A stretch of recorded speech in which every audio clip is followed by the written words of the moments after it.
Hi guys, haemoglobin கம்மியாக இருக்கா? ஈரல் தொக்கு எப்படி செய்யலான்னு பார்க்கலாம் வாங்க. அடுப்பு ஆன் பண்ணி 2 ஸ்பூன் எண்ணெய் ஆட் பண்ணிவிட்டு இது கூடவே கொஞ்சமாக வெங்காயம் 3 வெங்காயம் ஆட் பண்ணியிருக்கேன். இதை நல்லா வதக்கிட்டு இது கூடவே கருவேப்பிலையும் ஆட் பண்ணி நல்லா வதக்கி எடுத்துக்கலாம். இது நல்லா ப்ரௌன் கலர் வரையும் வதக்கி எடுத்துக்கலாம். ஸோ இந்த ஈரல் தொக்கை பொறுத்த வரையும் வெங்காயம் நிறைய இருக்கணும், தக்காளி கம்மியாக இருக்கணும். ஸோ நான் 3 வெங்காயம் எடுத்திருக்கேன், 2 தக்காளி எடுத்திருக்கேன். இப்போ தக்காளி ஆட் பண்ணிவிட்டு இது கூடவே நம்ம சால்ட் ஆட் பண்ணிங்கன்னா அப்போ தான் ஈஸியாக நம்மளுக்கு தக்காளி வதங்கும். இது ஒரு டிப்ஸ், நீங்களும் வீட்டில் ட்ரை பண்ணி பார்த்துட்டு எப்படி இருக்குன்னு சொல்லுங்கள். இதை நல்லா வதக்கிட்டு இது கூடவே கொஞ்சமாக மஞ்சள்தூள் ஆட் பண்ணிக்கலாம், கரம் மசாலா ஆட் பண்ணிக்கலாம், chicken masala, red chilli powder போட்டுட்டு நல்லா வதக்கிக்கலாம். மசாலாலாம் நல்லா அந்த ஸ்மெல் போகணும், மசாலா ஸ்மெல்லு அது வரையும் வதக்கிட்டு அதுக்கப்புறம் நம்ம ஈரலையும் ஆட் பண்ணிக்கலாம். ஈரல் ஆட் பண்ண கொஞ்ச நேரத்துலேயே ஒரு 2 டம்ளர் தண்ணி ஆட் பண்ணிக்கலாம்.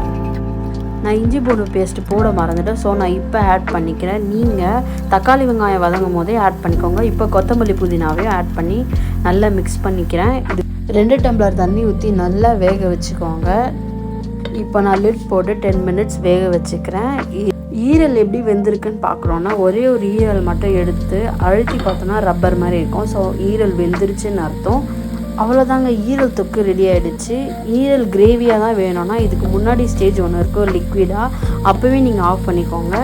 இது கூடவே கொஞ்சமாக பெப்பர் ஆட் பண்ணிவிட்டு இறக்கிக்கோங்க. எனக்கே ஈரல் தொக்கு பிடிக்கும்னா இதை சாப்பாடோட பிணைஞ்சி சாப்பிடும் போது நம்ம அந்த ஈரலும் ஸ்மாஷ் பண்ணி சாப்பிட்ருவேன். ஈரல் தனியாக சாப்பிட்றோமேன்ற ஒரு ஃபீலிங்கே இருக்காது. நீங்களும் வீட்டில் ட்ரை பண்ணி பார்த்துட்டு எப்படி இருக்குன்னு கமெண்ட் பண்ணுங்கள். மறக்காமல் நம்மளோட சேனலை சப்ஸ்கிரைப் பண்ணிக்கோங்க. தேங்க்ஸ் ஃபார் வாட்சிங்.